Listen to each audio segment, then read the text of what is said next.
차로편 4장은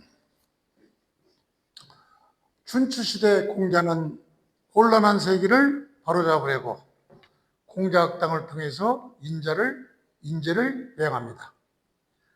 즉 공자가 공자학당을 통해서 군자를 배양하는 궁극적인 목적은 공자가 인정과 덕치를 실현하기 위하여 학문과 덕행을 겸비한 군자를 배양하려 했던 것입니다. 그러므로 정치에 참여하는 군자들은 바로 문행충신하고 문행충신, 이미 이것은 위정편 24장에서 배웠던 것입니다. 그리고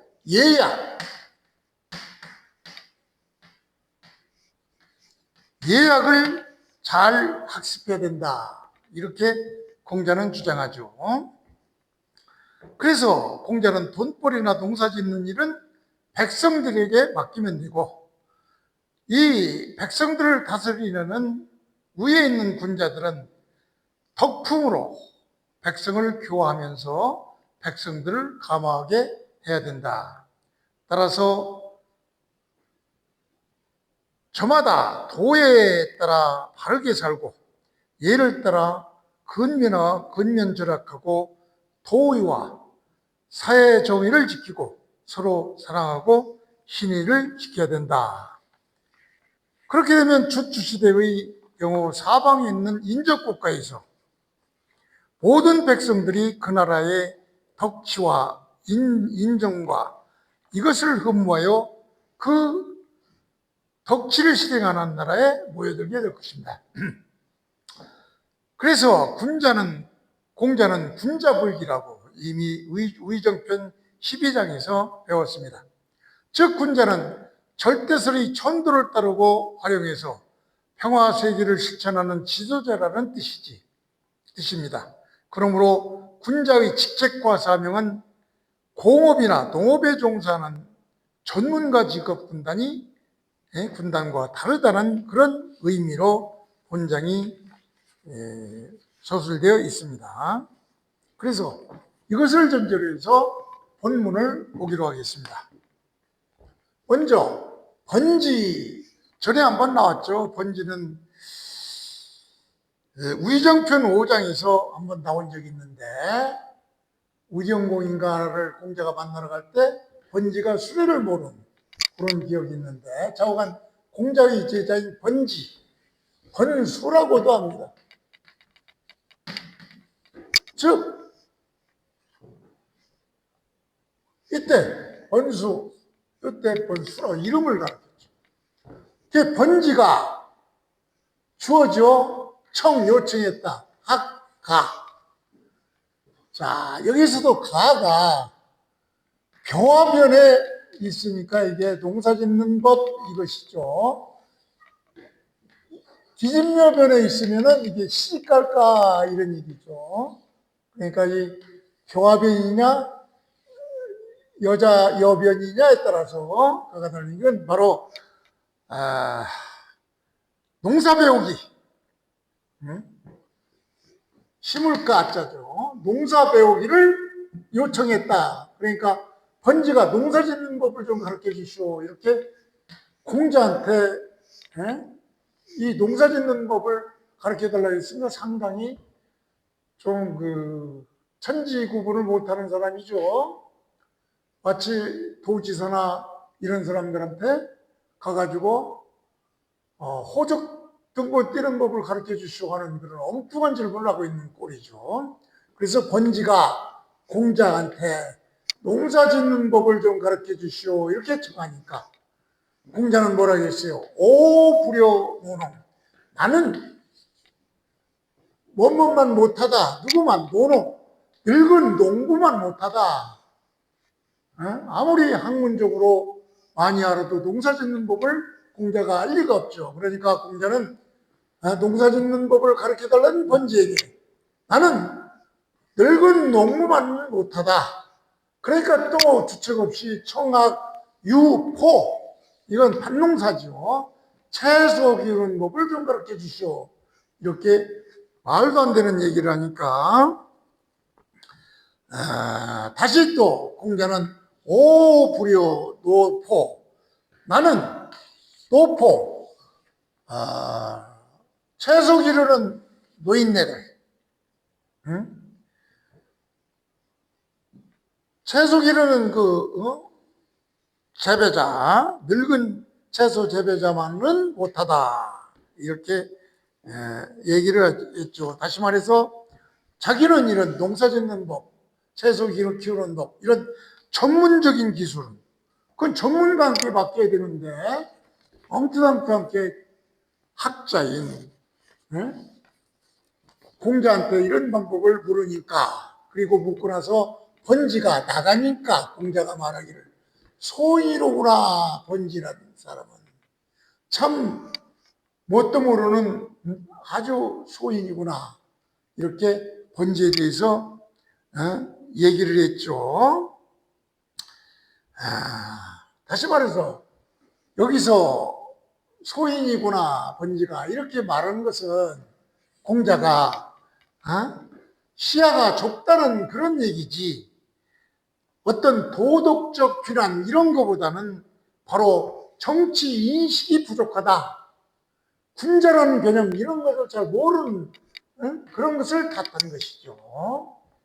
그래서 지금부터는 바로 이 군자의 행할 농사 짓는 것이 아니라 군자가 행해야 될 어떤 각 세목들을 얘기하고 있는 것이죠. 그래서 먼저 상호 예측 빈막감 불경 상 윗사람이죠. 윗사람이니까 바로 지도자죠.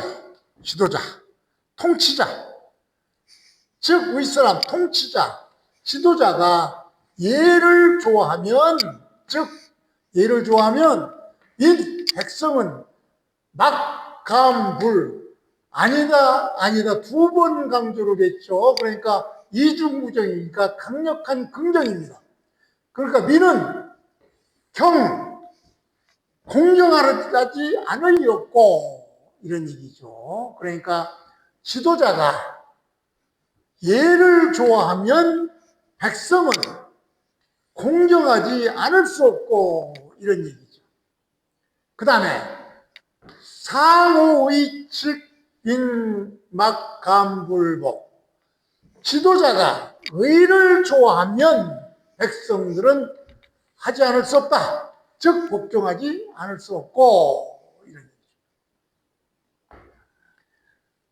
그러니까 의를 좋아하면 복종하게 돼 있다 이런 얘기죠. 그 다음에 상호신 지도자가 윗사람이 믿음을 좋아하면 신의를 좋아하면 백성들은 용정하지 않을 수가 없다. 용정은 바로 진심을 다하다 이런 얘기죠. 그러니까 지도자가 믿음을 좋아하면 신의를 좋아하면 백성들은 진심을 다하지 않을 수가 없다 이런 얘기죠. 그러니까 지도자가 신의를 좋아하면 백성들은 진심으로 따르지 않을 수가 없다 이런 의미죠. 부여시 그렇게 되면은 부여시 그렇게 되면 이렇게 되면은 이런 얘기죠. 세 가지죠. 지도자가 예를 좋아하거나 예를 좋아하고 지도자가 의를 좋아하고 지도자가 신을 좋아하면 이렇게 하면은 즉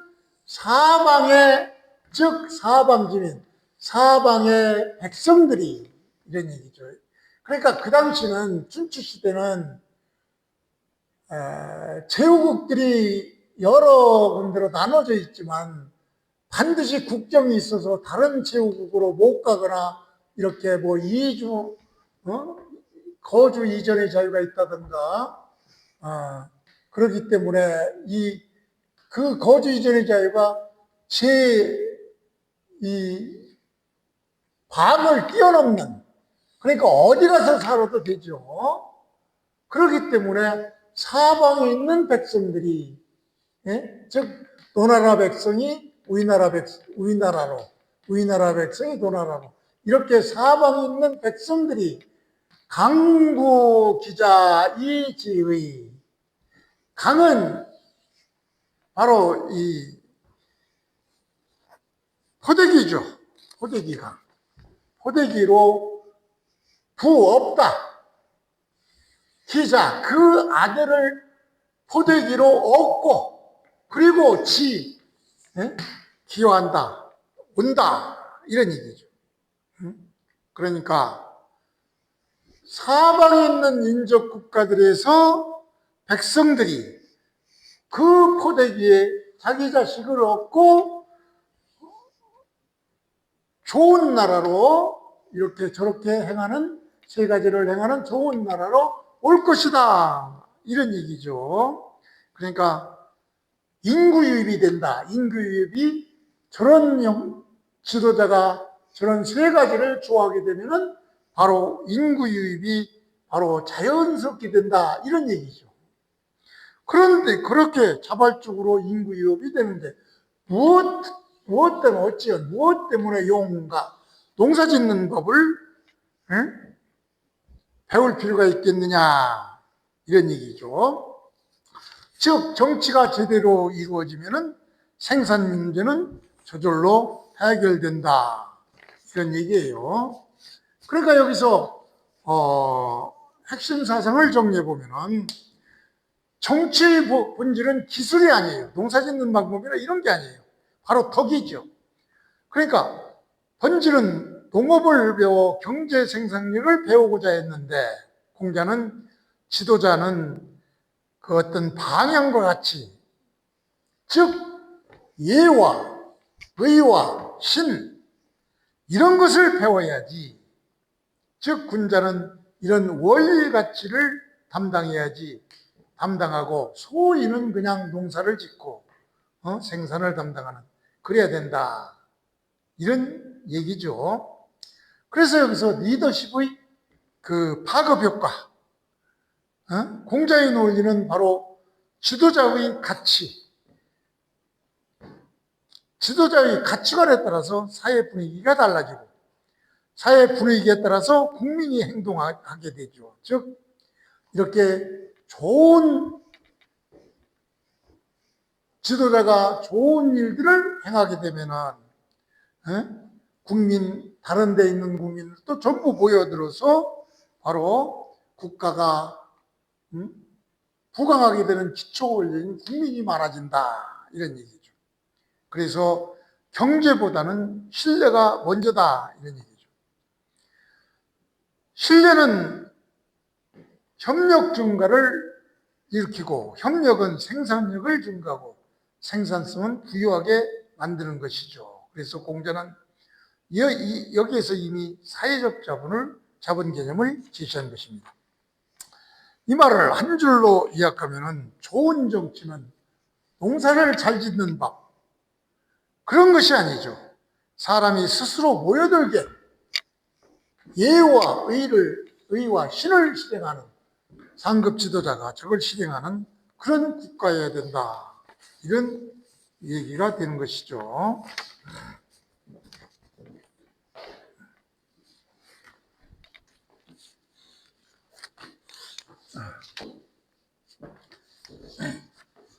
자로편 5장은 시경이 나오는데 당신은 시경이 시죠. 즉 이 시경을 세 부류로 나누면 세 가지로 나누면 풍과 그 다음에 그 다음에 송 세 가지로 나누는데 이 시경이 있는 풍은 바로 민풍을 살피고 아는 정치적 행사에서 사용하고 송은 국가 창건한 선조신의 공덕을 기리는 자. 이 세 가지죠. 이것은 단순한 안경이 아닙니다. 공자는 이 시경 이것을 통해서 감정을 이해하고 정치 교양을 쌓고 언어 능력을 훈련으로 해서 이를 암송하는 목적은 덕치를 진작함에 있는 것입니다. 암송만 하고 덕치를 진작함이 없거나 덕치에 공을 세우지 못하거나 애국의 사신으로 나가서 애교적 사명을 완수하지 못한다면 이러한 시경 상백편을 외워도 무슨 소용이 있겠느냐 하는 그런 내용입니다. 그래서 이것을 그냥 본문을 해석해 보기로 하겠습니다. 본문은 공자가 말했죠. 송시삼백, 시삼백, 시경 상백편을 요약했죠. 시경 삼백편을 요약했다는 것은 그러니까 공자는 시경 삼백편을 암송하다 이런 얘기죠. 외우다. 그러니까 시경 삼백편을 외운들 이런 얘기. 그러니까 삼백편을 외우니까 얼마나 지식 축적이 많습니까? 아는 것이 많죠. 이렇게 엄청 많더라도 수지이정. 그에게 이 300편을 외운 이런 사람에게, 군자에게 정치를 맡겼는데, 불달, 제대로 해가지 못한다면, 하나죠. 이런 조건으로 시경 300편을 외웠음에도 불구하고 그 외운 사람이 정치를 맡겼는데 정치를 불달, 통달하지 못하고 정치를 제대로 하지 못한다 이런 얘기죠. 그리고 두 번째 사신으로 보내다. 사방이니까 여러 나라죠. 이건. 화사로 연결된 두 사건이니까 시켰다. 사방에 애교사절로 시켰다 이런 얘기죠. 사방 애교사절로 파괴를 했는데 불능독대한다 이런 얘기죠. 혼자서는 이렇게 응대하지 못한다. 불능. 혼자서는 불능한다. 응대하지 못한다. 즉 사실로 가서 애교적 임무를 다 하지 못했다 이런 얘기죠. 그러니까 전대가 불능하다는 얘기는 전대는 바로 즉석 대응 능력이죠. 이것은 애교 판단 능력이 부족하다 이런 얘기죠. 그러니까 국내에서의 행정이 약하고 애교가로서의 능력이 부족하고 이 두 가지죠. 그러니까 아무리 시삼백을 외운들 지식 축적이 많은들 이렇게 행정 능력이 없고 애교사절로서 임무를 수행하지 못한다면 비록 많이 외운다 해도 300번을 다 외운다 해도 역시 이후에 그것을 무엇에 쓰겠느냐 이런 얘기죠. 외운 것을 즉 외운 것이 비록 암송의 시가 많다고 하더라도 역시 무엇에 쓰겠는가 이 반문이죠. 그러니까 완전한 부정 반문이 되는 것입니다. 그러니까 이 장은 바로 시300 소홍하는 이런 지식과 또 정치를 맡겼는데 제대로 못한다는 바로 못하는 것과 애교사절로 보냈는데 혼자 독자적인 능력으로 그 임무를 다하지 못하는. 그러니까 이 지식과 실천 능력이 일치되지 못하면 아무 가치가 없다. 이런 얘기. 아무리 많이 외워도 그 뭐에 쓰겠는가 아무 가치가 없다. 이런 얘기죠. 그러니까 시300을 외운 거 이거를 그냥 이론 지식으로 보고 나머지는 행정 능력과 외교 능력, 즉 지식만 있고 실천 능력이 없으면 아무 가치가 없다. 이런 얘기죠. 즉 내적 능력, 이것은 바로 정책 이해와 행정 처리이고 외교 능력, 이거는 상황 판단과 즉석 대응을 의미하는 그런 얘기죠. 이 둘이 없으면 아무 쓸모가 없다. 이런 얘기예요. 그러니까 많이 배웠어도 이런 실무 능력이 없으면 안 된다. 그래서 많이 배우고 실무 능력도 훌륭해야 된다. 결론적으로 이런 얘기죠.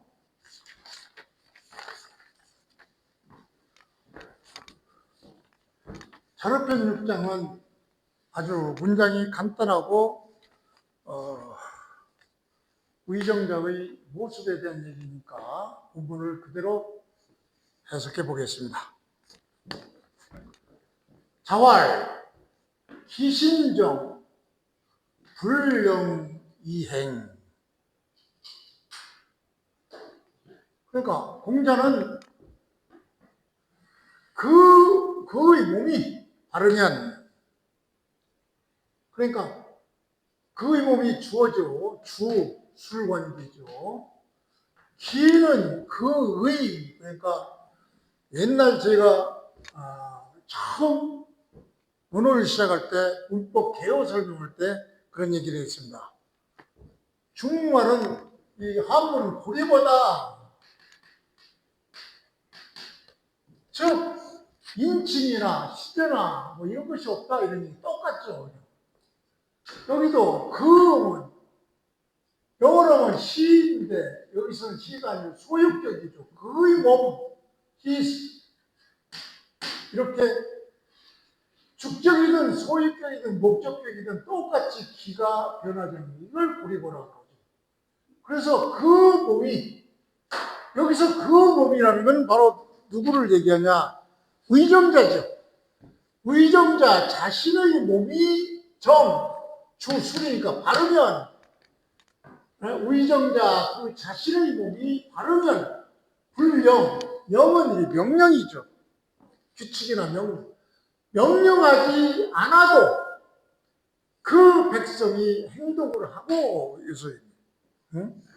의정자 자신이 바르면은, 지도자가 바르면은, 즉 도귀신이 이 지도자의 몸이 바로 도덕적인 인격을 갖춘 그런 자기 자신이라면은 명령이 없어도 행동에 따라진다 이런 얘기죠. 여기서 명령이 없어도 행동에 따르는 백성 이걸 약했죠.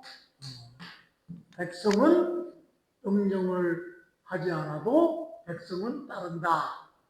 숨겨진 요 부분에서의 주어져 생략되어 있죠.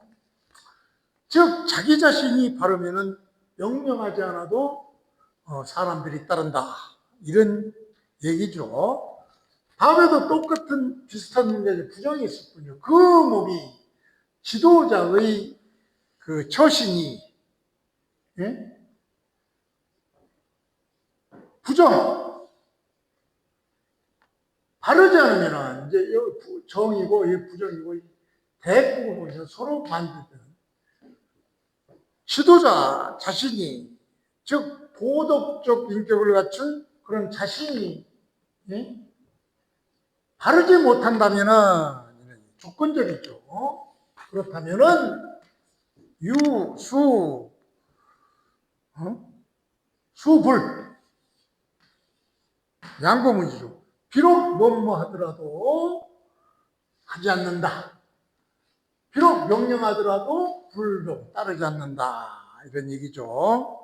그러니까 의정자 자신이 바르지 않으면 비록 명령을 내려도 따르지 않게 된다. 이런 얘기죠. 그러니까 여기서 바로 이 구절이 바로 정명사상과 덕치주의를 합친 그런 내용입니다. 정치의 본질은 명령이 아니라 이 명령 이것이 아니에요. 정치는 바로 지도자의 인격이죠. 그래서 지도자가 바르면 저절로 따르게 된다. 한 줄로 정리하면 정치는 명령이 아니라 인격으로 이루어진다. 이런 내용이 자료편 6장입니다.